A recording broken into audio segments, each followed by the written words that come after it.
Hey guys, this is Mola Sports Channel and I'm going to describe you what happened to Arsenal which made them weaker and weaker. This part is part 2 of Arsenal series and we encountered some of the main reasons of Arsenal's retrenchment and moving from high league to the very high equipped Emeretis stadium in the first part. If you like to know more about the reasons, I recommend you to watch the first part of Arsenal FC and Wenger legendary years. Thanks for watching and don't forget to subscribe the channel if you didn't yet and ring the bell if you like to be aware of our next videos. Okay, let's go to see what is provided in this part.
If we want to take a look at all the players that Wenger bought for Arsenal, we come across a strange point, and that is Arsenal's bad purchases after 2005 until the end of Wenger's era, where Arsenal had only 3 purchases over £20 million during that period.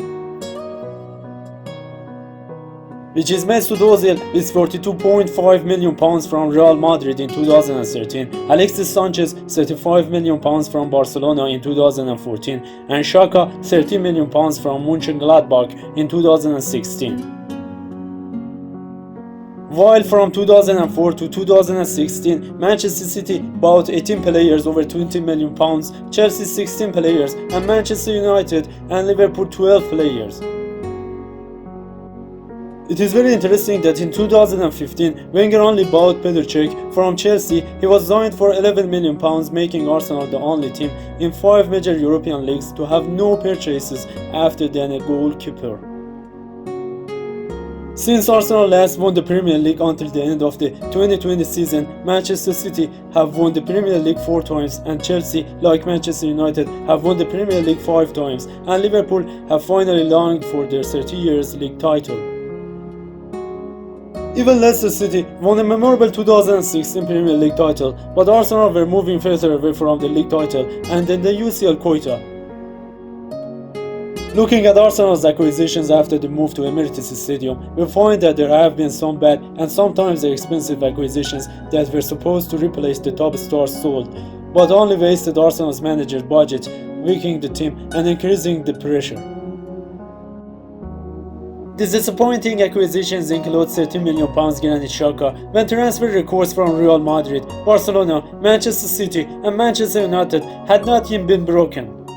Shkodran Mustafi, £35 million in 2016, Lucas Perez, £20 million, Henrik Mkhitaryan exchange with Alexis Sanchez, one of the Arsenal's few world stars, at £34 million, the failed transfer of the talented young Danny Welbeck, Manchester United to Arsenal for £20 million in 2014, and Gervinho from Lille, France, for around £11 million in 2008, and Ivan Danielson from Sao Paulo for £3.5 million in 2006.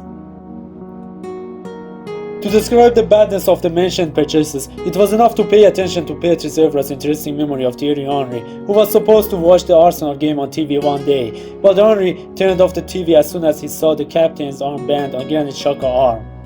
He said he could not look at him as Arsenal captain or Mustafi, who always hit Arsenal with his mistakes and is known as one of the weakest defenders in Arsenal history.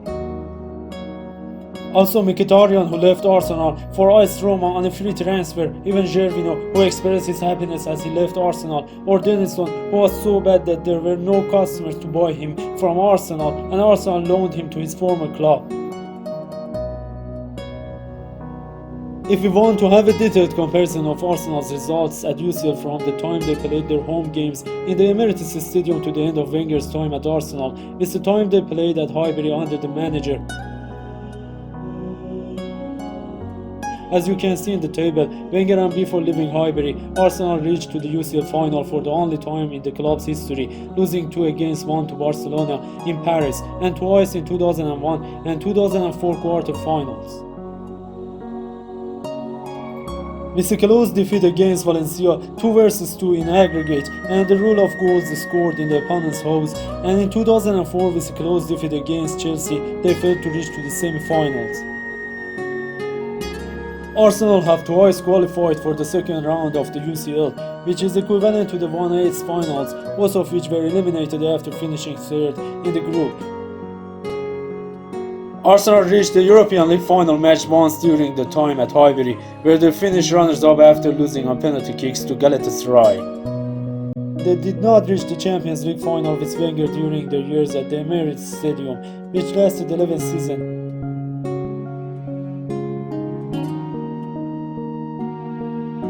And their only appearance in the Europa League ended with a 2-1 defeat to Atletico Madrid in the semi-final of the 22-year history of Wenger, and Arsenal without the European Cup.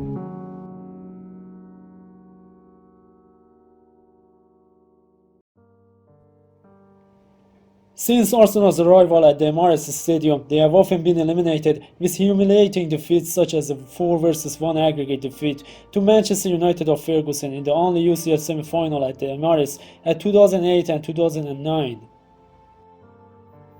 Or a heavy 6-3 and 5-1 defeat against Barcelona in 2010 and 2016. And 5-goal defeats against Bayern Munich in Arsenal's last UCL match to date, and a 4-goal defeat to AC Milan in 2012. Arsenal had lost their winning spirit in the recent years with Wenger when they lost in the quarter-finals of the 2014 and 2015 season to an easier draw due to a place in the group stage with a strange 3-1 defeat to Monaco in the Emeretis Stadium. We experienced an incredible elimination in France with a flawed comeback. Arsenal had a few good nights at the European champions at the Emeretis Stadium and often had bitter memories.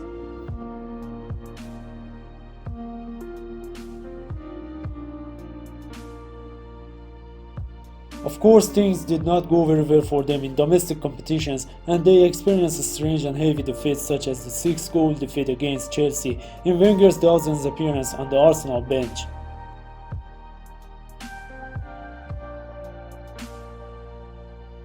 Or the strange and humiliating 8-2 defeat against Manchester United at Old Trafford in August 2011. That defeat, according to Wenger, was unforgettable and very humiliating.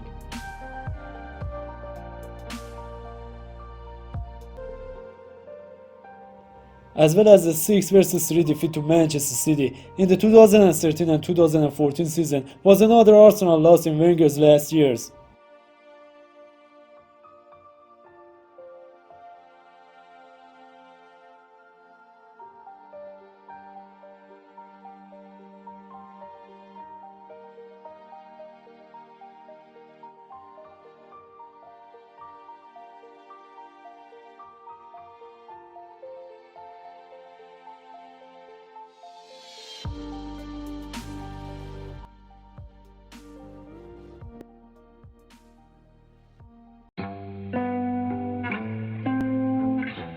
Thank you for watching this video, and I hope you enjoyed the 2 parts we made for Arsenal. Do you think Arsenal will return to its good days or not? Leave us a comment. If you want to, like the video and subscribe us to be informed about our new videos.